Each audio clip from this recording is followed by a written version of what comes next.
Hello and welcome everyone to this session on Spaceship Earth. Well, we've heard great things tonight about space science at KTH.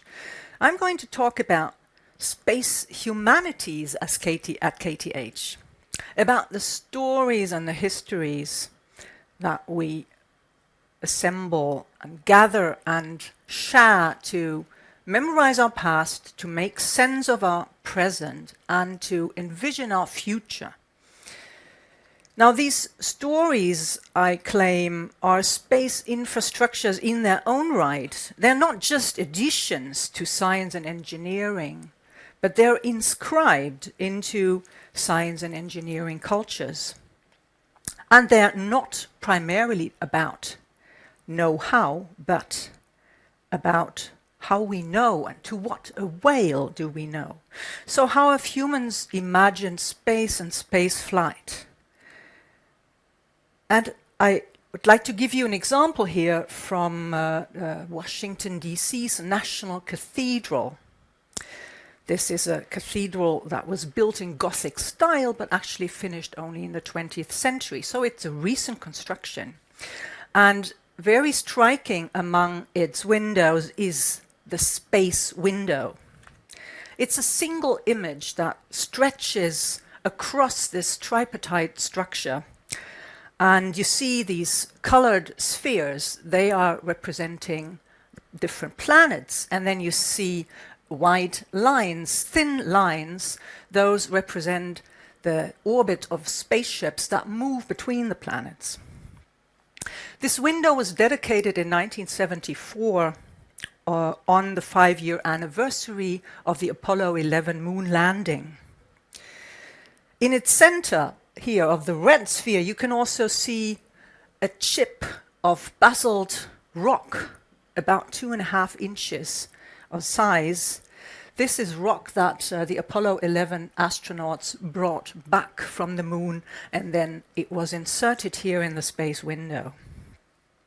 And at the very lower end, if you look very closely here, you can see that it's written in capital letters, "Is not God in the height of heaven?" So we see that the belief in scientific and technological progress actually takes a seat in this congregation. So what I try to say here is that in space, stories, beliefs, values, facts, objects even, and art all take place. So I would like to look here at particular stories, namely science fiction, space science fiction. And I claim that they're not only always about the future, but they're about the present. They're not primarily about space either, if you think of it, but about Earth. And they're not only about aliens or cyborgs or other creatures out there, but they're about humans and about what it means to be human, about humanity. Let me give you an example from 1972, the movie Silent Running, science fiction movie, that features a US space mission in the early 21st century. And the mission is about taking the remains of earthly nature to space and to preserve them in these large biospheric domes that you can see here in the background of the film poster. And the protagonist is the astronaut and botanist Freeman. His task is to tend to the precious cargo to one day return it safely to its earthly home. Now, Freeman is a true disciple of the environmental movement of the 1960s and 1970s. He remembers when Earth was fertile still, when vegetables had taste and smell and the air was clear and the skies were blue. Through Freeman, we learn that the Earth of the near future has become a bleak and monotonous place with a homogeneous temperature of 25 degrees centigrade. planet is completely defoliated and densely populated. It has turned into one massive urban sprawl where trees and plants are no longer essential to human life because basically everything, all nutrients, come laboratory manufactured. So presenting space as a last resort, as a last garden, may seem strange from today's perspective of 2017. Well, obviously, it made a lot of sense in 1972, 45 years ago, when that movie was released. This is a definition of one of the many definitions of science fiction. A good science fiction story is a story with a human problem and a human solution which would not have happened at all without its science content. Now, in the movie Silent Running, obviously the science content is space science. This was the height of the space age, after all. You've all seen this picture. I'm sure you're very familiar with it. This is the famous Earthrise, the view of the Earth as seen by the crew of Apollo 8 circling the moon in 1968. And that was half a year before the actual moon landing. And they entered lunar orbit, and as they did that, they took this marvelous picture of the Earth just across over the horizon of the moon's surface here. Now, Apollo 8 entered lunar orbit in December 1968 on Christmas Eve. And as it happened, the astronauts took turns to read out the passages of creation from the Bible's book of Genesis, and that was broadcasted live to Earth. Look at Earth as this creation of our Christian God. This is how you could read that message. Again, this shows that religious beliefs were never in opposition to techno-scientific beliefs in spaceflight, but understood as their underlying motives and their mission even. This iconic image, of course, also demonstrates that while space was discovered, the Earth was rediscovered. We could say it shows the second Genesis. The picture focused the attention on the unique and fantastic, actually, living conditions that this planet provided to humans and all other living organisms on Earth. Now, this happened at a time when those living conditions were increasingly coming under pressure. This is a time that scholars have termed the environmental age. It's the post-war time of the rising environmental movement that came as a result of increasing industrial pollution, heavy population growth, resource consumption, all in step with techno-scientific achievements. It was also the time of the Cold War arms race and questions of survival of humankind at the time, actually. Think of nuclear armament. And as I said, it was the time of the space race, with upcoming ideas that it would soon be possible to colonize other planets in the near future, actually. So considering this constellation, is not surprising that environmentalists, space scientists, and ecologists all began to use the space capsule as a metaphor of Earth itself, Spaceship Earth.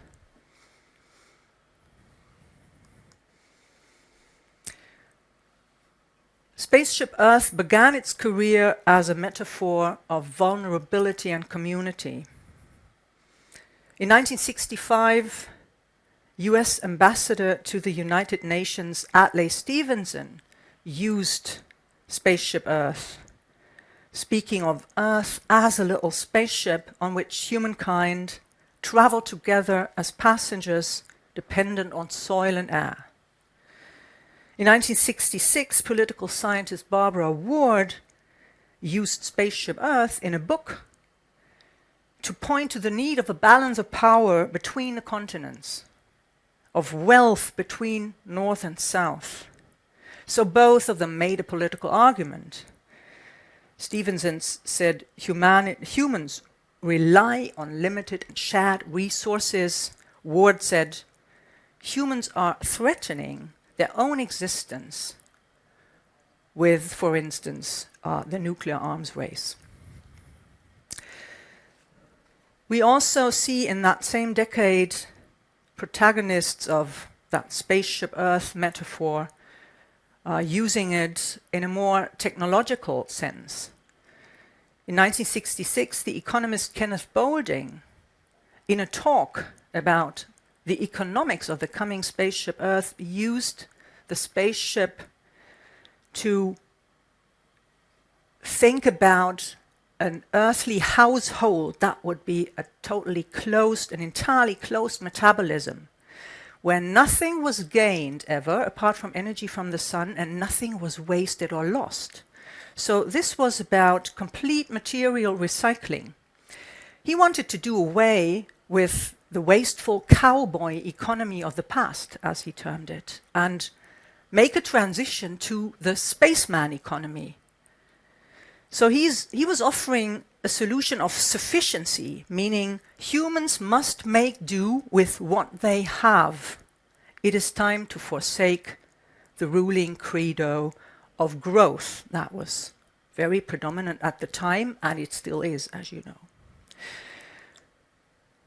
Then there's the architect and designer Richard Buckminster Fuller. In 1969, he published a book titled Operating Manual for Spaceship Earth. And he claimed, we are all astronauts. Now, we are all on this spaceship together.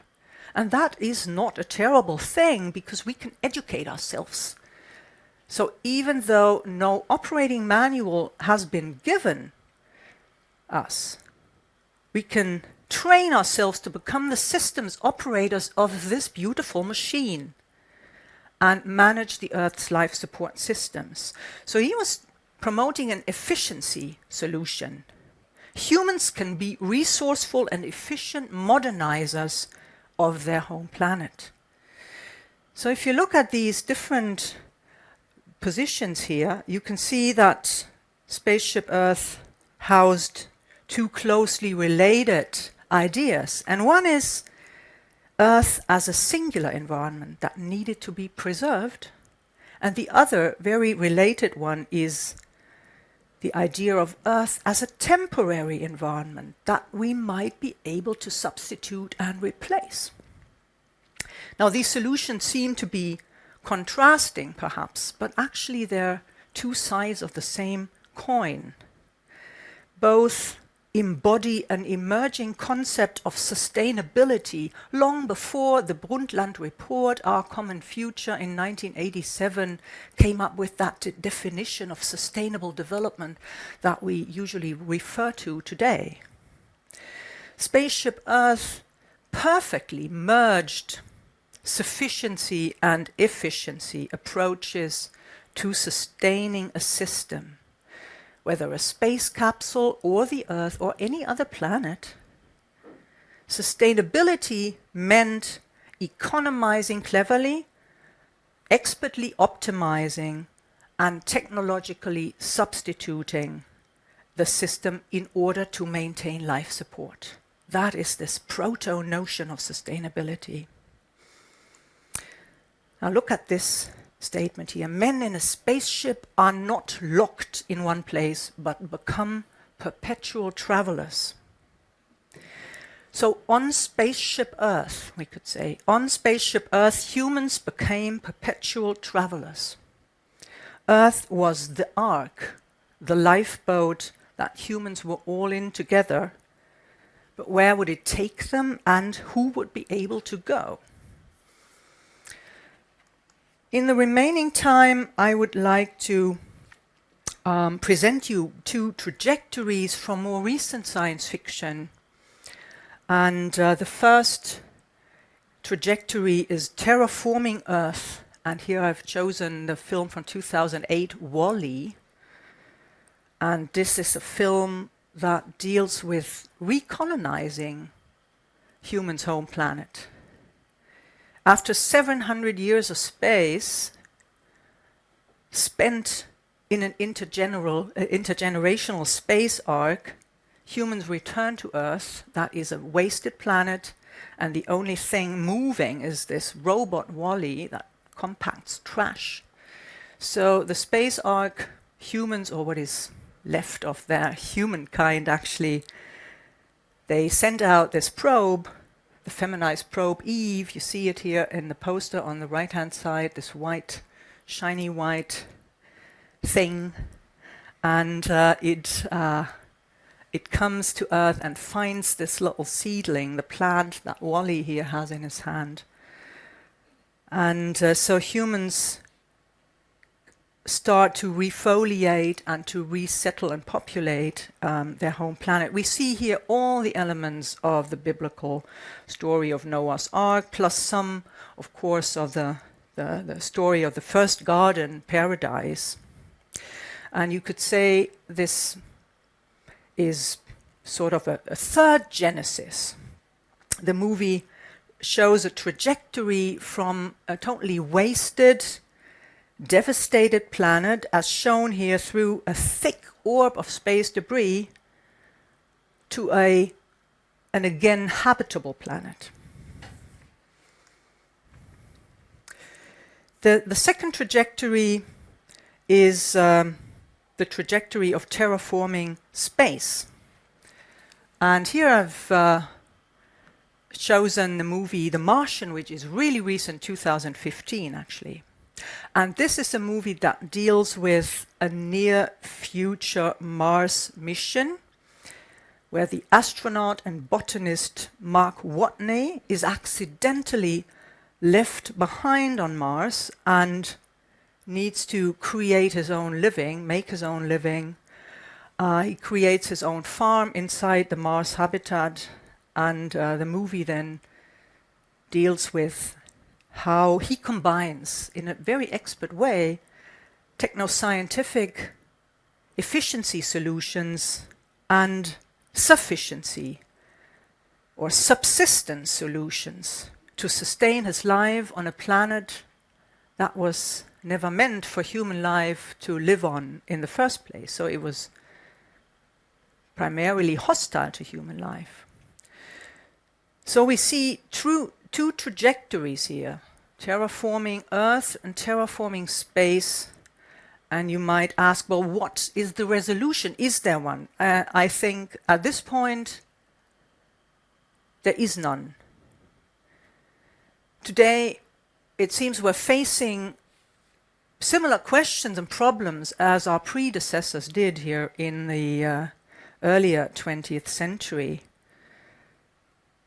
And you can see that problems like global climate change make people again look at space as an escape route. But whatever route we take, it is also very clear that there is no simple and pure nature that we can return to, neither on Earth nor on any other planet. So whether in space or on Earth, we will have to terraform. We'll have to fabricate that nature ourselves that is habitable, that we can inhabit. And these challenges will remain with us for present and future generations to reflect on and to resolve. Now, space sciences can answer to questions of know-how, and they can do that very well, as we know. The hard questions, however, involve social, cultural, and political values and evaluations. And I think that space humanities can provide some answers to these questions. It answers to what matters to us and why and at what cost, for whom.